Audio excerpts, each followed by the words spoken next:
El siguiente programa es para todas las edades. No contiene escenas de sexo o violencia. Es apto para toda la familia. Cuenta con el sistema Closed Caption y es financiado con recursos del Fondo Único de TIC.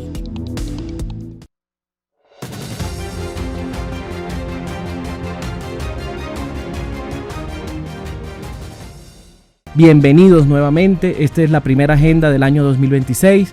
Gracias a todos los que están conectados en vivo y en simultáneo por las redes sociales de la Presidencia de la República y naturalmente aquí a todos los periodistas, creadores de contenido, medios populares que se han inscrito a la agenda de hoy.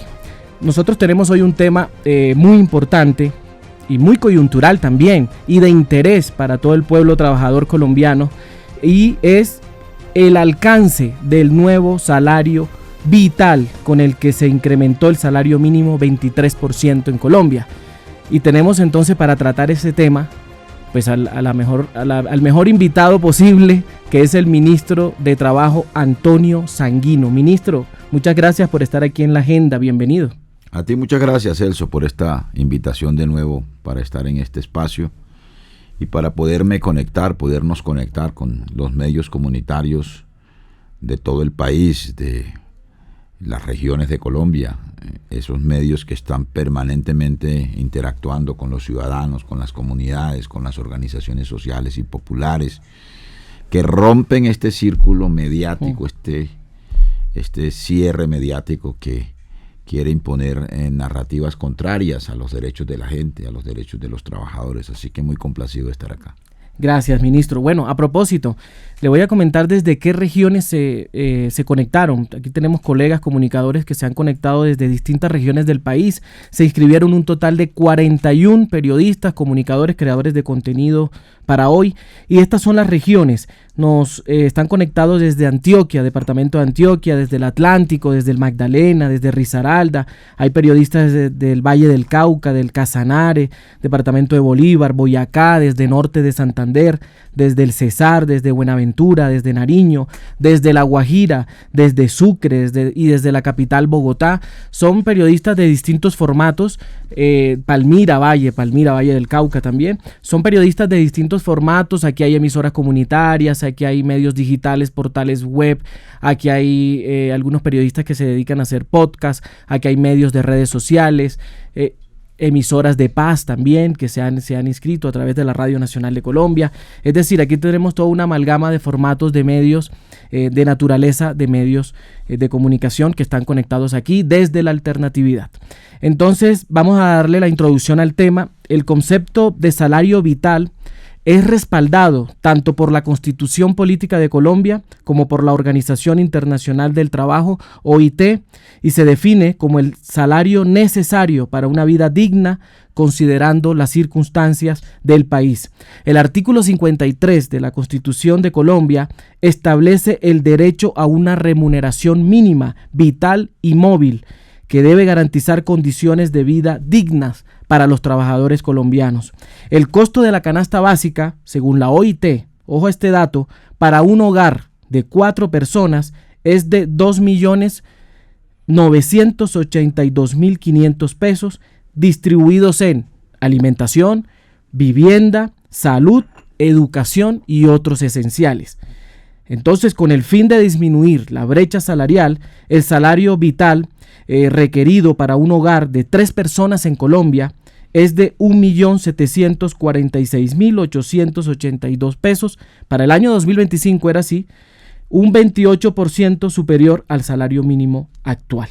De tal manera que el gobierno del presidente Gustavo Petro y su ministro de Trabajo, Antonio Sanguino, han decretado un alza del 23.8% para el salario mínimo del 2026 en Colombia, la cifra que reciben 2.4 millones de empleados en toda Colombia, y queda entonces en 2 millones de pesos mensuales el salario mínimo para el año 2026. Vamos a ahondar un poco más en estas cifras y en el concepto del salario mínimo vital. ¿Por qué se concibe el salario mínimo vital? Entonces, ministro, recuerden a todos los conectados que le voy a plantear al ministro una pregunta Él va a hacer una exposición de 7 o 8 minutos, una pregunta muy general para que entren en contexto, y después empezamos a abrir la ronda de preguntas para que ustedes se las formulen. Entonces, ministro Sanguino, ¿qué implica que este concepto salario vital? Expliquémosle un poco pues, a los conectados en vivo y en simultáneo por las redes sociales de la presidencia y a los colegas periodistas ese concepto de salario vital y cómo está relacionado con la dignidad humana y la calidad de vida. ¿Por qué se está buscando establecer este salario vital en Colombia? Bueno, Celso, lo primero para todos los que nos ven hasta ahora y nos escuchan, lo primero que hay que decir es que el salario vital es una conquista. O sea, que es el resultado de una larga lucha de los trabajadores, no solo en Colombia, sino en el mundo.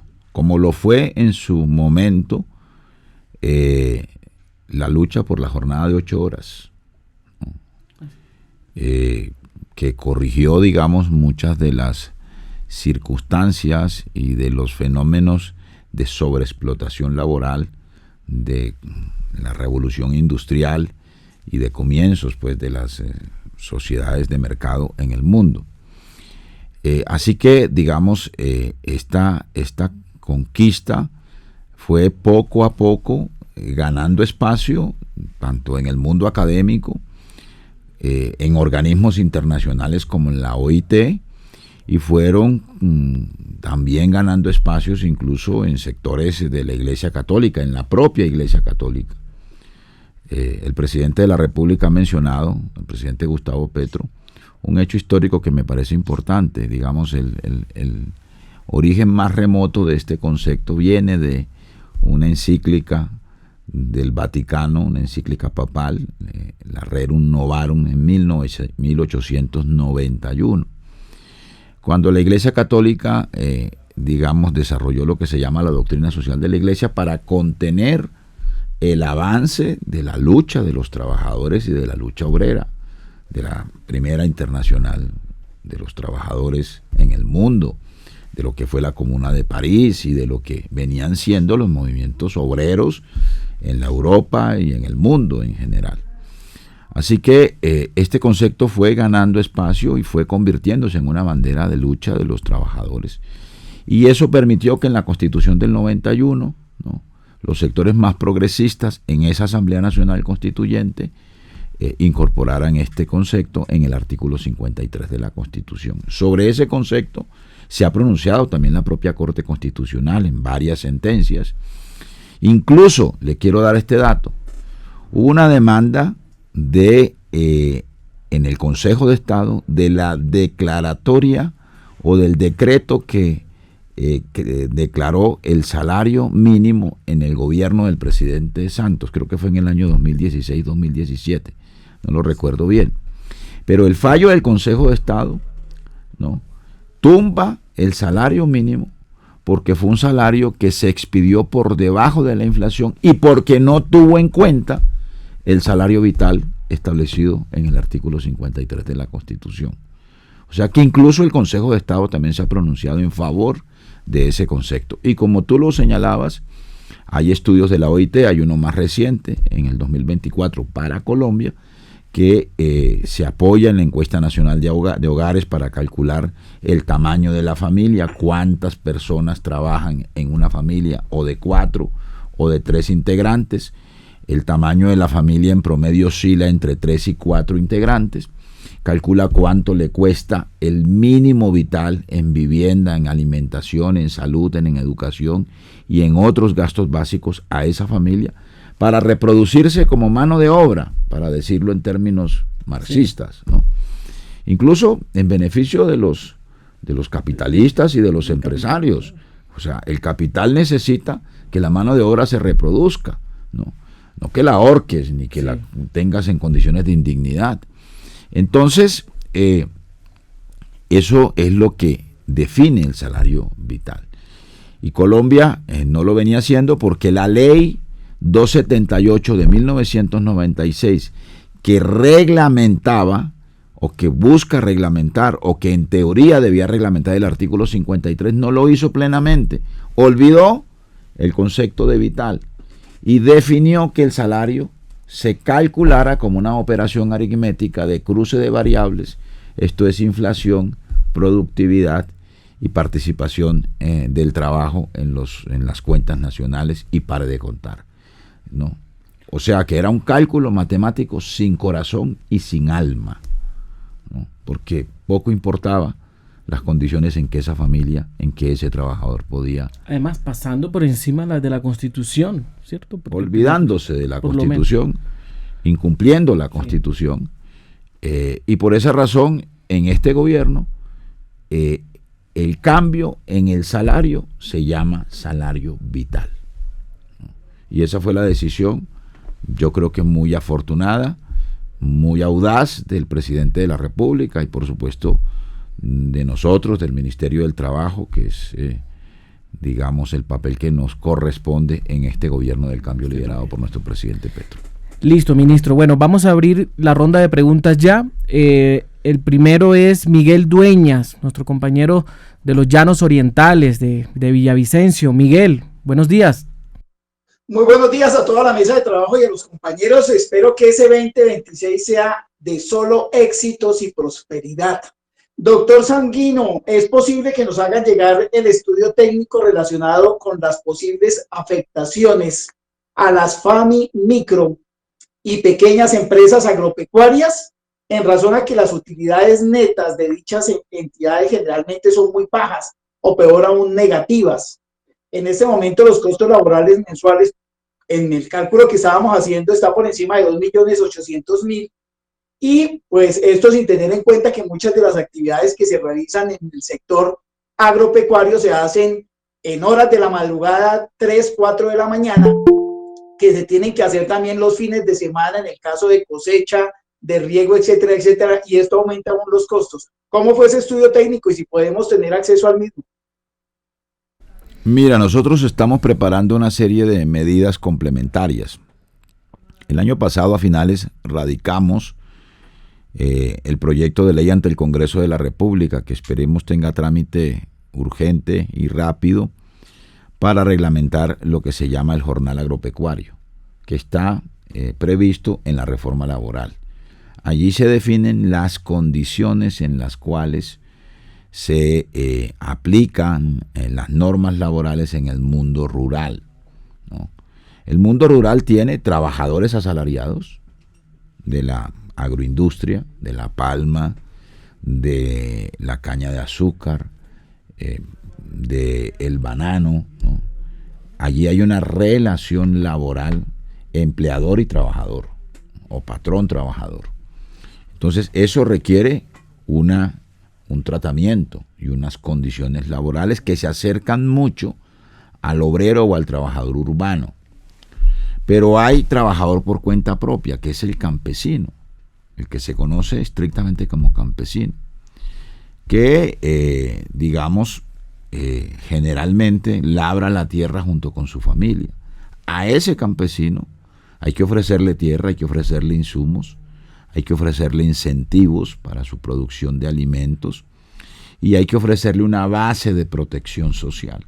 Eso requiere otro tratamiento, ¿no?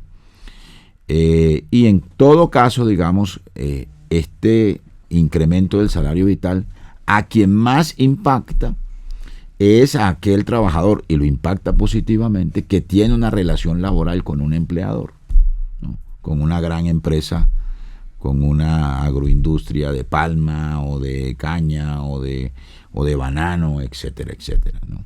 Por ejemplo, en Urabá, la tasa de sindicalización de Urabá es del 98%, pero esos trabajadores no trabajan en una sola empresa, trabajan en fincas bananeras. Y allá se logró, por cuenta de la lucha de los trabajadores bananeros, unificar los estándares en materia de derechos laborales de esos trabajadores.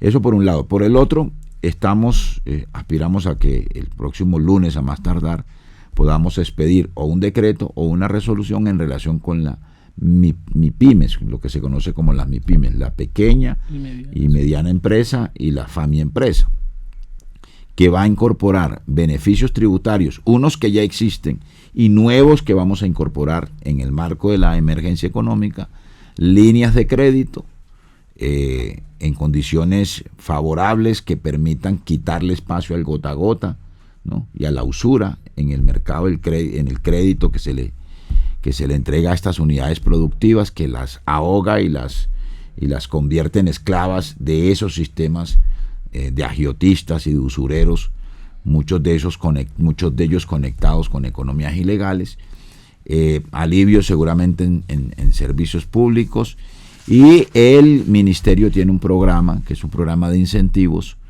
que está también incorporado en la reforma laboral, que se llama el programa CREA, que lo vamos a dirigir a las MIPYMES, que son incentivos de un porcentaje hasta del 30 o el 35% sobre el salario mínimo para empleos y trabajadores en esas pequeñas unidades productivas.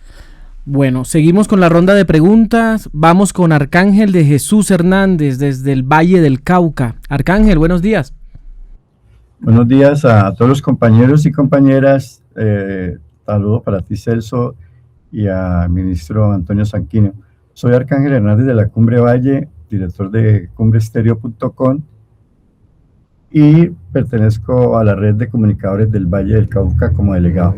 Señor ministro, mi pregunta es la siguiente. Por ejemplo, los enemigos de los trabajadores les ha tomado por sorpresa el aumento del salario mínimo vital que por decreto de nuestro presidente ha hecho para una mejor condición de vida para los trabajadores. ¿Es posible que prospere las demandas que ellos están haciendo, a saber de que eso lo reza dentro de la Constitución? La segunda pregunta, señor ministro, es: soy representante legal de una empresa asociativa de trabajo, los Argonautas, y el presidente, en el anuncio del salario mínimo vital, habló de las pymes, las pequeñas y medianas empresas que tendrían mucho apoyo por el Estado. Señor ministro, muchas gracias, que Dios lo bendiga, eres el mejor. Arcángel. Muchas gracias, Arcángel. Siempre es bueno que le eche un piropito, un arcángel a uno a esta hora de la mañana. Mira, te cuento y les cuento. Ya se cayeron 3 tutelas que nos interpusieron en el día de ayer. Una de esas, la primera que cayó, fue la del expresidente de la Corte Constitucional, el doctor Alejandro Linares. Y se cayeron otras 2. Así que nosotros confiamos en que, digamos, los jueces de la República van a proteger el derecho a un salario vital de los trabajadores. Y hay unas demandas de nulidad del decreto que fueron interpuestas ante el Consejo de Estado. Las tutelas ante los jueces, las demandas de nulidad ante el Consejo de Estado. Tenemos el antecedente del Consejo de Estado, que tumbó un decreto de salario mínimo porque olvidó, entre comillas, el salario vital. Así que nosotros de todas maneras tenemos una línea de defensa jurídica junto con la Presidencia de la República, la Secretaría Jurídica y el Ministerio de Hacienda para defender la legalidad y la legitimidad de este decreto. Pero no solo es suficiente la acción jurídica y la defensa jurídica, se necesita la movilización popular y la movilización de los trabajadores. En el día de ayer, el Comando Nacional Unitario aprobó una gran movilización. Espero que ustedes ayuden a difundir esta convocatoria para el próximo 28 de enero a las 10 de la mañana en todos los palacios de justicia del país. Una movilización de los trabajadores para decirle a los jueces y a los magistrados de los tribunales: oiga, que hay un pueblo que defiende la gran conquista del salario vital que fue posible en este gobierno del cambio del presidente Petro. Ministro, pero eso de interponer acciones de tutela, las tutelas están para defender los derechos fundamentales de la gente, pero interponer acciones de tutela para tumbar derechos, ahí no hay una lógica invertida. Eso es un poco exótico, ¿no? O bastante exótico. Sí, los constituyentes del 91 crearon el mecanismo de la tutela para defender y proteger los derechos, para que el Estado tutele derechos, ¿no? O para que la justicia tutele derechos. Pero aquí han querido, digamos, de manera muy curiosa, acudir a este mecanismo para negar derechos, ¿no? Y por eso yo creo que si los jueces actúan en derecho, y si son coherentes con la Constitución del 91, pues yo creo que esas tutelas van a ir cayendo una a una, o van a ser negadas una a una, como ocurrió con las 3 primeras que ya han sido negadas. Bueno, seguimos aquí con la ronda de preguntas. Le damos paso a Paul Andrade de Logros TV Radio. Muy buenos días para todos, un saludo cordial para el ministro Antonio Sanguino. Es admirable la labor que se viene haciendo. Primero que todo, mi programa es denominado Logros TV, un programa de inclusión permanente.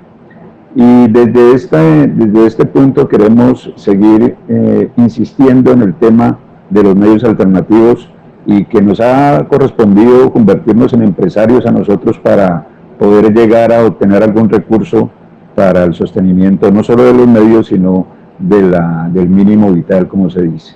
En este sentido, ministro, quiero hacer una observación, que yo estoy aterrado como Confenalco, su director, su presidente, es el que más explosión ha hecho en torno a lo que es el salario mínimo. Y es que Confenalco, mejor Fenalco, para claridad, Fenalco, dice que aboga por los intereses de los comerciantes ante el gobierno y otros actores, buscando un entorno favorable para la empresa privada. Y parece que esa palabra favorable la han cambiado por abuso, la han cambiado por esclavizar, la han cambiado por otros términos, porque favorable no quiere decir injusticia, favorable quiere decir tranquilidad y equilibrio. ¿Cómo observar a Fenalco desde su visión y cómo poderle dar este conocimiento a los ciudadanos en Colombia, porque la mayoría no entienden qué es lo que hace Fenalco? Mire, yo le quiero contar, yo conozco muchos dirigentes de Fenalco en varias regiones del país, directivos y miembros de Fenalco, comerciantes, por supuesto. Mis padres eran pequeños comerciantes en Valledupar. Primero fueron campesinos y luego se convirtieron, como muchos campesinos en Colombia, en pequeños comerciantes. En la plaza de mercado fueron comerciantes de tienda, de barrio, en fin. Y hacían parte de Fenalco, ¿no? Pero yo creo que Fenalco está muy mal representada por el señor Cabal. El señor Cabal se comporta más como un opositor político que como un dirigente gremial. Y en esta discusión del salario vital, le está haciendo un enorme daño a los comerciantes de Colombia, en general a los comerciantes y a los que están agrupados en Fenalco. ¿Por qué? Porque la demanda agregada, o lo que Keynes llamaba, digamos, el potencial consumo multiplicador de quienes van a recibir el incremento del salario vital, más o menos, si solo nos referimos a 2.400.000 trabajadores que se ganan un salario mínimo, equivaldría más o menos a 800.000 millones de pesos mes, lo que quiere decir 9.6 billones de pesos al año, que es una demanda agregada de bienes y servicios, que es, digamos, un volumen de capital o de recursos que se van al consumo de las familias. Y ese consumo de esas familias, repito, solo hablando de esos trabajadores, porque hay otros 6 millones que se ganan entre 1 y 2 salarios, y hay otros que se ganan menos de un salario mínimo que también van a resultar impactados, digamos, de manera expansiva por el incremento del salario mínimo. Esa demanda, ese consumo, ¿dónde va a ocurrir? En las tiendas de los barrios, en los supermercados de los municipios o en los centros comerciales, ¿no? Digamos, si hay un sector productivo que resulta beneficiado de este incremento, es el sector comercial, ¿no? Ahora, por supuesto, tenemos que estar muy atentos para que lo que la gente consuma sea producción nacional, ¿no? Tenemos que evitar que eso se vaya, por ejemplo, a consumos suntuosos o a consumos, digamos, de bienes importados, de tal suerte que lo que se importe sean bienes de capital dirigidos a potenciar la industria, ¿no? Por eso es muy importante también que el dólar haya caído a 3.650 pesos, porque esos bienes de consumo van a ir disminuyendo los costos de producción distintos a los costos laborales. Por eso el índice de precios del productor cayó a diciembre del año pasado en 2.6%, como lo recordó anoche el presidente de la República. Entonces, yo sinceramente creo que el señor Cabal ha perdido su capacidad como interlocutor del gobierno y del mundo empresarial en estos asuntos, y se casó con una tesis que la usa para todo, ¿no? Si mañana cae un meteorito, la usa para la caída del meteorito, y es que aquí se van a perder 700.000 empleos, ¿no? Entonces solo le enseñaron esa cifra. Cuando la reforma laboral dijo se van a perder 700.000 empleos, van 6 meses de la reforma laboral y más bien la tasa de desempleo cayó al 7%, terminando en diciembre del 25. Ahora dijo, se van a perder 700.000 empleos por el salario mínimo.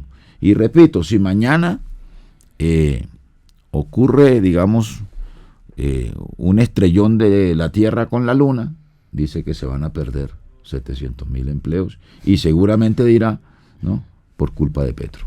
Culpa de Petro. Ya es hasta hashtag. Ministro, otra de las tesis con las que pues este gremio empresarial, FENALCO, la ANDI, se oponen al salario vital y también se opusieron a la reforma laboral, como bien lo decía el ministro, es que esto va a generar inflación y que va a disparar la inflación. ¿Hay alguna evidencia que contradiga esa tesis? Pues las que presentó el presidente anoche en su alocución. Datos del día de ayer de Corabastos, ¿no? Los alimentos, que es lo que más impacta en la inflación. Más o menos en agosto, septiembre, aumentó la inflación en Bogotá por cuenta de los problemas de la carretera entre Bogotá y Villavicencio, ¿no? Usted sabe de quién es la concesión de esa carretera, ¿no? Por el aumento en el precio de los alimentos que venían del llano. Si algo impacta a los sectores de más bajos ingresos y a la inflación para esos sectores, es los costos de los alimentos. Pues miren los precios de Corabastos, o están estables o están a la baja. Solo por los datos que teníamos ayer subieron 2 productos, 2 o 3, uno que es un tipo de plátano, el plátano hortón que llaman, ¿no?, y la papa pastusa, ¿no? De resto, los huevos cayeron, la leche más o menos ha caído ligeramente. Digamos, los productos que son de consumo básico de las familias han permanecido más o menos estables o están a la baja, ¿no? Okay.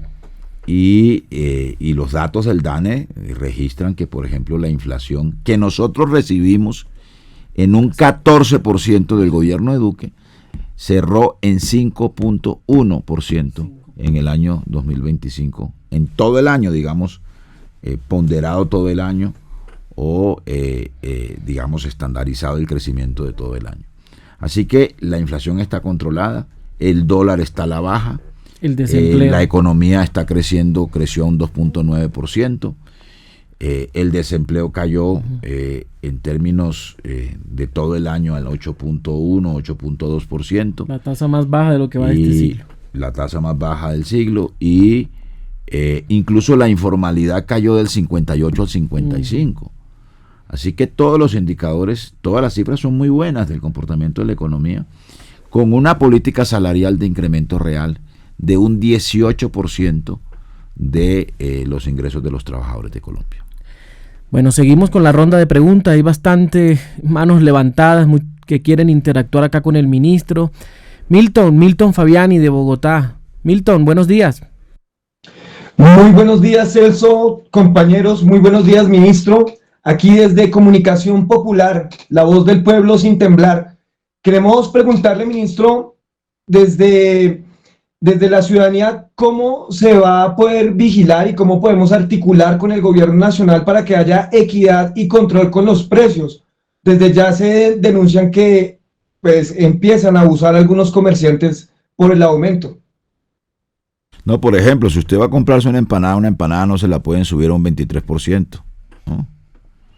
Ahora que estaba en Valledupar y iba a subir un avión, me abordó un señor y me dijo, no, es que el palito de queso en el río Guatapurí subió el 20%. Le dije, no, pero eso es un fenómeno especulativo, eso no es así. Digamos, eso sí es una distorsión. Ahora, la Superintendencia de Industria y Comercio va a actuar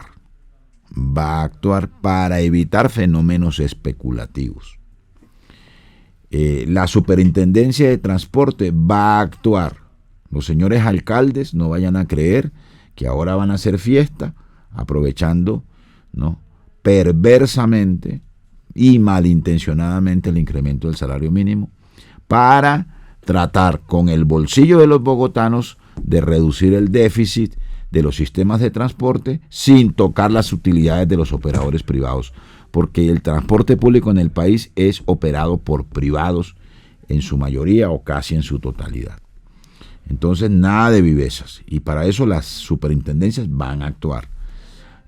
Acaba de salir un decreto de la Superintendencia de Industria y Comercio junto con el Ministerio de Vivienda para que la vivienda, tal como había sido advertido desde el 2024 en una circular de la SIC, para que el valor de la vivienda BIS y VIP se tase en pesos y no en salarios mínimos, de tal suerte que se eviten fenómenos especulativos.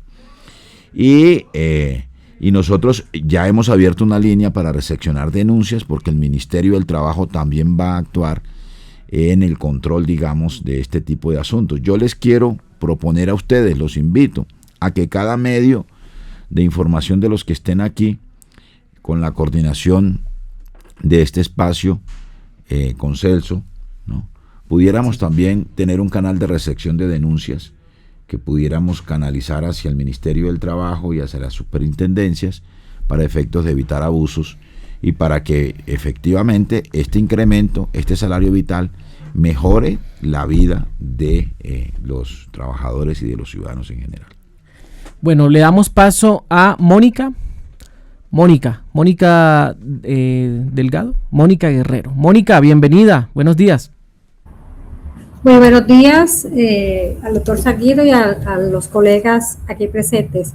Doctor Sanguino, uno de los colegas que me antecedieron hablaba sobre efectivamente este gremio que no tiene acceso a la publicidad como los grandes medios lo tienen, pero sí debemos pagar la salud, todo lo que tiene que ver con salud y pensión y riesgos sobre un salario mínimo, en este caso sobre el valor que estipuló el gobierno para este año. ¿Qué se tiene contemplado para este tipo de población, en el caso de nosotros los periodistas independientes y comunitarios, que no tenemos de pronto esos ingresos, pero que sí que nos exigen para poder cobrar una factura, esos aportes que se hacen ya no sobre 400,000 pesos que veníamos haciendo el año pasado, sino que se sube un poco más este año, pero los ingresos muy seguramente van a bajar porque esas empresas que pautan con nosotros siempre dicen, bueno, tengo que pagarle a mis empleados que ganan el mínimo, pues 2 millones, ¿de dónde hago reducción de gasto? Ok, de la publicidad, le pagaba a Mónica 500, ahora le voy a pagar 300. Entonces, ¿cómo hacer para este tipo de población en las que estamos incluidos nosotros y que pienso, no sé qué piensan los demás colegas, vamos a estar un poquito afectados? Gracias. Bueno, dos partes de la respuesta, muy rápida. Primero, lo que tenemos nosotros en cifras del impacto del incremento del salario mínimo en los 3 años del gobierno del presidente Petro son resultados económicos positivos, lo que quiere decir que si hay mayores ingresos de los trabajadores, hay mayor crecimiento económico, hay mayor empleo y mejores empleos, hay disminución de la tasa de desempleo, etcétera, etcétera. Así que en términos globales, ¿no?, este volumen de recursos, ya me recuerdo la cifra, 800,000 millones de pesos adicionales mensuales, pues va a significar también ingresos para quienes contratan pauta publicitaria en el caso de los medios comunitarios. Así que no deberían afectarse digamos, el costo de la pauta, porque las empresas en general, los comerciantes, en fin, el mundo empresarial va a contar con ingresos y con una, digamos, dinámica de crecimiento económico que va a permitir que costos como estos puedan ser sufragados justamente, digamos, desde el punto de vista del valor que significan este tipo de servicios. Y en segundo lugar, ya lo recuerdo, a más tardar el día lunes vamos a tener ya un decreto o una resolución o una circular que permita un paquete de alivios para las MIPYMES, incluyendo las empresas de comunicación que hacen parte de este segmento. Le damos paso a ya nos informan que por agenda del ministro ya nos toca ir pues cerrando imaginarán que el ministro con este tema tendrá muchas solicitudes y tiene una agenda bastante apretada desde la comunicación, y es importante hacer esta pedagogía. Hay mucha desinformación, ministro, hay muchas narrativas que se quieren imponer. Por ejemplo, les propongo que la próxima semana sacamos otro espacio. Bueno. Otra horita. Para continuar y abordar de pronto los que no podamos. Si quieren, semanalmente podemos hacer un espacio como estos para ir aclarando y comunicando y por supuesto informando de cómo evoluciona tanto la reforma laboral como la implementación del salario vital. Ministro, ¿hay cálculos de cuántas familias se benefician y con cuántos asalariados del salario vital en Colombia? Mire, las cuentas que tenemos nosotros en el ministerio son las siguientes: 2.400.000 trabajadores formales ganan el salario mínimo, o sea que estamos hablando de él y sus familias, porque recuerden que el salario vital es salario familiar, ¿no? Es decir que en promedio, si son 3 personas por familia o 4 personas, estamos hablando de 7 o 8 millones de personas o más, digamos. Ayúdenme a hacer la cuenta: 2.400.000 por 3 o por 4, estamos hablando de cerca de 10 millones de personas. Trabajadores y sus familias. Hay 6 millones de trabajadores que devengan entre 1 y 2 salarios mínimos. Una parte de ellos, no todos, resultan impactados por este incremento. Si el contrato o la convención colectiva de la empresa en la que están esos trabajadores tienen acordado que ese incremento corresponda al incremento del salario mínimo, como ocurre en muchas empresas o en muchas convenciones colectivas o acuerdos colectivos. Pero del salario mínimo hacia abajo también hay un impacto expansivo del salario, porque el trabajador por cuenta propia pues va a tener, digamos, una demanda agregada de esos trabajadores que se ganan un salario mínimo, y estamos hablando de 11 millones de trabajadores informales, de los cuales una buena parte de ellos son trabajadores por cuenta propia, digamos, el que tiene la tienda con su familia, el que produce, digamos, la empanada, el que, digamos, produce la vestimenta, el comerciante de ropa o el que fabrica ropa.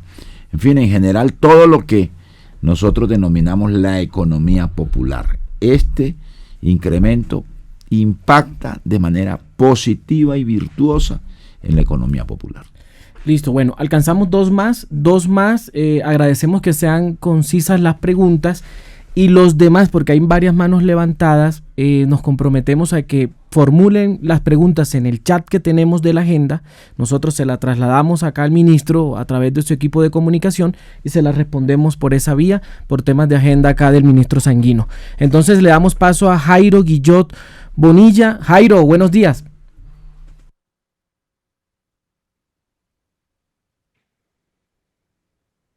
Dagoberto. Vamos con Dagoberto Carrascal. Dagoberto, buenos días. Muy buenos días. Buenos días, muchas gracias, Celso. Un saludo para el ministro Sanguino. Estoy en el canal local digital Ocaña TV a través de Cable Éxito, ministro. Creo que esta es la tierra de sus ancestros o es la tierra suya, tengo esa duda. ¿Qué otros riesgos puede correr que se mantenga esta ley que obviamente se ha expedido con el salario mínimo vital? ¿Me recuerdas, Dago? como dice usted, parece que los operadores jurídicos vienen también protegiendo a lo que va a ser el que se mantenga este salario mínimo vital.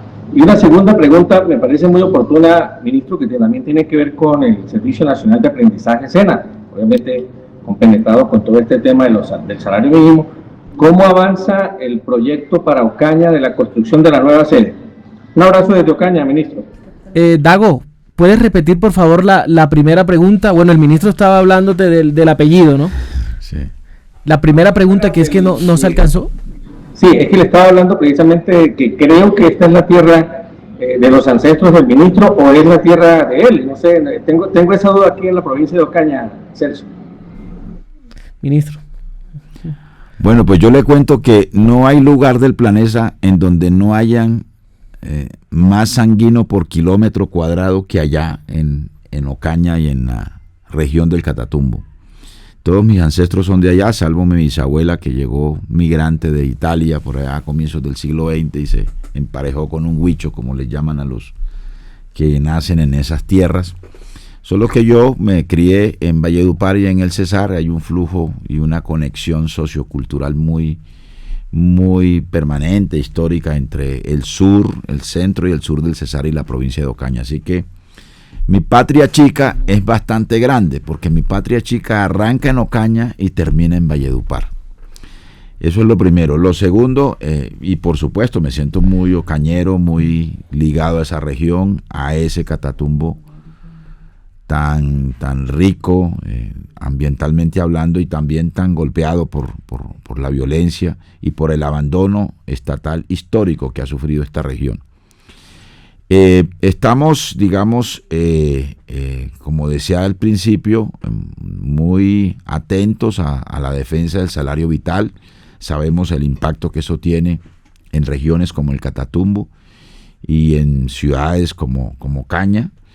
Y por supuesto también estamos muy interesados en formar una mano de obra regional, una fuerza laboral en la región del Catatumbo y en la provincia de Ocaña que permita competirle a las economías ilegales, sustituir esas economías ilegales y consolidar una economía regional que explote las riquezas y las bondades de ese territorio y que explote en el buen sentido del término, digamos, que aproveche mejor esas condiciones de la economía regional para generar una prosperidad en el territorio. Y por esa razón, yo en particular, en lo personal, me eché al hombro 2 proyectos de sede del SENA, uno en Ocaña y otro en Tibú, que formarán en los próximos 5 años por lo menos 45.000, entre 45.000 y 50.000 jóvenes en la región.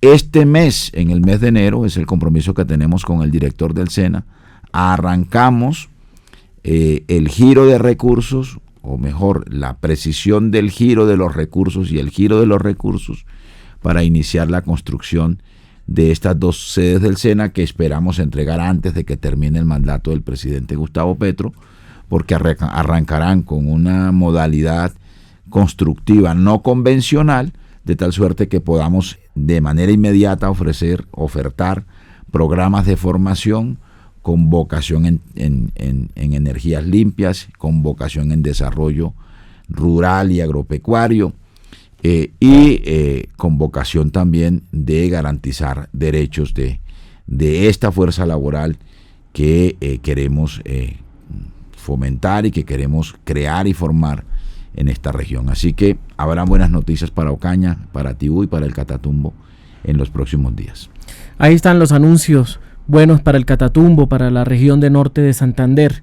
Y cerramos con Diego Alejandro. Diego, buenos días, y recuerden que los otros que queden con manos levantadas podemos atender sus preguntas vía chat y nos comprometemos a respondérselas a través de la Oficina de Comunicaciones del ministro Sanguino. Diego, buenos días. Muy buenos días para todos. Les habla Alejandro Estupiñán desde Duitama, Boyacá, corresponsal de Última Hora Boyacá. Ministro, el expresidente Uribe dijo a través de sus redes sociales que el aumento del salario mínimo podía agravar la situación de oferta laboral y la crisis económica. y que esto podría agudizar la migración de los jóvenes colombianos hacia otros países en búsqueda de ofertas laborales. Ministro, ¿qué decirle a los jóvenes de Colombia para que conserven la esperanza en trabajar en su país y en las reformas que ha venido adelantando el gobierno nacional? No, ahí están los resultados de la política de incremento de los ingresos de los trabajadores en lo que va del gobierno del presidente Petro. Mire, el gobierno del presidente Petro, nominalmente hablando, incrementó el salario en un 37.6%. Con este 23 llegamos a un incremento nominal del 60%. Eso no tiene antecedentes en la historia de Colombia. Y por supuesto que eso le duele mucho al doctor Uribe, porque eso contrasta con lo que él hizo en los 8 años de su gobierno. Es que lo que él hizo fue todo lo contrario, quitarle derechos a los trabajadores. La ley 789 le quitó derechos a los trabajadores. Ustedes se acuerdan la cantaleta de Uribe, ¿no? Diciendo, ¿no? Es que a Colombia lo está matando la pereza, es que lo que hay que hacer es trabajar, trabajar y trabajar. Recortar la jornada laboral. Sacrifíquense trabajadores, que es que vamos a generar empleo y a reducir la desigualdad. 600,000 empleos prometidos no aparecieron nunca, y más bien la informalidad creció, el desempleo creció, se mantuvo, digamos, en los mismos niveles en los que él recibió, incluso creció el desempleo en su gobierno. Quizás en los jóvenes disminuyó un poco el desempleo porque mató 6.200 o 6.000, ¿cuánto fue la cifra? 6.400. 6.402 jóvenes que fueron asesinados con engaños de que iban a trabajar, ¿no? Y fueron asesinados. Y además le quitó el recargo nocturno a los trabajadores, quiso hasta cambiar el movimiento de rotación de la tierra y extendió el día hasta las 10 de la noche, le recortó el recargo de dominicales y festivos, y vulneró los derechos de los trabajadores. Entonces el señor Uribe representa todo lo contrario a lo que representamos nosotros, ¿no? Y los jóvenes de Colombia lo saben. Los indicadores de desempleo, que parecen cifras frías, lo que están indicando es que cada vez se emplean más jóvenes y cada vez se emplean más mujeres, y cada vez se cierra más la brecha en términos salariales entre hombres adultos y mujeres jóvenes y jóvenes en general. Así que yo creo que no hay ninguna razón, las cifras así lo indicarán, para que los jóvenes se vayan del país, a no ser que salgan a formarse. Ya no en las becas que estaban restringidas para los estratos altos, ¿no? Me he encontrado con que el ex fiscal, por ejemplo, Barbosa, se fue a estudiar con una beca de Colfuturo, ¿no? Y congresistas se fueron, candidatos presidenciales, becados. Ahora sacan pecho con becas de Colfuturo pagadas por nosotros. Ahora esas becas podrán llegar a estratos 1 y 2, y esa es la única razón, y a pasear, por supuesto, y a conocer el mundo, y a conectarse con este mundo global. Esas son las únicas razones por los que los trabajadores, por lo que los jóvenes puedan salir del país. Ahora, los jóvenes también pueden salir y laborar en el país, porque en la reforma laboral está establecido, ¿no?, el teletrabajo transnacional que no existía. Así que hay jóvenes que pueden salir y trabajar con empresas colombianas mediante el mecanismo del trabajo transnacional que estamos reglamentando de la mejor manera en clave de derechos en el Ministerio del Trabajo. Y le agrego un dato final, ministro, y aprovechando la preocupación que manifiesta Diego en nombre de los jóvenes, en este gobierno es donde más se ha abierto cupos en la educación pública, 150,000 cupos en la educación pública universitaria en el país. Es decir, que la educación pública con el incremento de los salarios de la gente van trabajando de la mano por la juventud colombiana también. Recuerden que la reforma laboral, ministro, con los jóvenes, los aprendices del SENA, que también 410,000 o 20,000 jóvenes aprendices tendrán salario mínimo, ahora salario vital a partir de enero. Y súmele también los policías, bachilleres que prestan servicio, los soldados, bachilleres, que se los ganaban médicos, hasta 300,000 pesos médicos. Cuando recibimos el gobierno, ¿no? Estos señores de la derecha no hacían sino, ¿no?, quedar roncos diciendo que los soldados nuestros eran los héroes, ¿no? De la patria, y los que nos defendían, ¿no? De las amenazas, de la ilegalidad y de la violencia, etcétera, ¿no? Pero los tenían en circunstancias solo era de discurso, bastante de precariedad, ¿no? Los médicos también. Así que hoy vamos a tener a esos soldados recibiendo un salario mínimo, lo mismo que a los policías que están prestando un servicio a la nación, a la patria. Los estudiantes, 8.000 internos de medicina, que tienen jornadas de hasta 12 horas en los municipios, en los centros médicos públicos del país, ahora tendrán un salario mínimo en virtud de la reforma laboral. Bueno, y déjeme poner esta cuña, 230.000 pesos, a pesar de que en la Corte está dormida la reforma pensional, 3 millones de adultos mayores, 230.000 pesos de un pilar solidario que arrancó desde el año pasado. Ahí están los logros, ahí están los hitos del cambio, de verdad. Precisamente esto representa todo el modelo que nos impusieron en la extrema derecha colombiana, que hoy trata de rasgarse las vestiduras diciendo pues que todas estas reformas son o no benefician al pueblo, cuando ellos eran los que estaban haciendo precisamente contrarreformas. Y déjeme dar esta última cuña. Claro, ministro. Sí. Espero no ser imprudente, pero eso es lo que está en riesgo. Si eso continúa o si eso se pierde. Pueden venir las contrarreformas después. No, entonces, pues ahora lo quieren hacer en las cortes. Después lo querrán hacer desde el gobierno. Desde el gobierno. Bueno, ahí está el mensaje. Ahí está el mensaje. Bueno, estamos llegando ya al final de la emisión de hoy. No sin antes recordarle, pues, ver, escuchar todos los productos de la Presidencia de la República, el programa radial Vida en la Radio, los informativos Así Avanza el Cambio, Entérese del Cambio, el periódico oficial de la Presidencia Vida, para que siempre lo estén consultando. Ministro, muchas gracias. Nos faltó tiempo porque sabemos que este es un tema que apasiona mucho y es un tema de mucho interés. Aquí hay unos colegas que quedaron con preguntas, pero las vamos a resolver vía chat. Muchas gracias por estar aquí y que no sea la última, porque apenas estamos empezando el año y esperamos tenerlos más aquí en la agenda. El lunes o martes podemos cuadrar otra hora, otro espacio. Y por supuesto, con mucho gusto. Empezamos por los que no pudieron preguntar hoy. Por los que no pudieron preguntar. Y por supuesto, siempre que sea necesario, aquí estaremos. Muchas gracias, ministro, de verdad. Y nuevamente gracias a todos ustedes, los que siguieron esta transmisión en vivo y en simultáneo por las redes sociales de la Presidencia de la República, así como todo el equipo que hace posible esta emisión, a todos los ingenieros acá, a Orlando Rengifo, a Juan Camilo Quintero, a Luis Ángel, a nuestra productora María Paula Camila, y aquí también al equipo de comunicaciones del ministro Sanguino, encabezado por Caro Mejía, que también nos ha colaborado mucho. A todos ustedes, muchas gracias, y nos vemos entonces con otro tema de interés nacional para los medios populares y comunitarios del país aquí en La Agenda.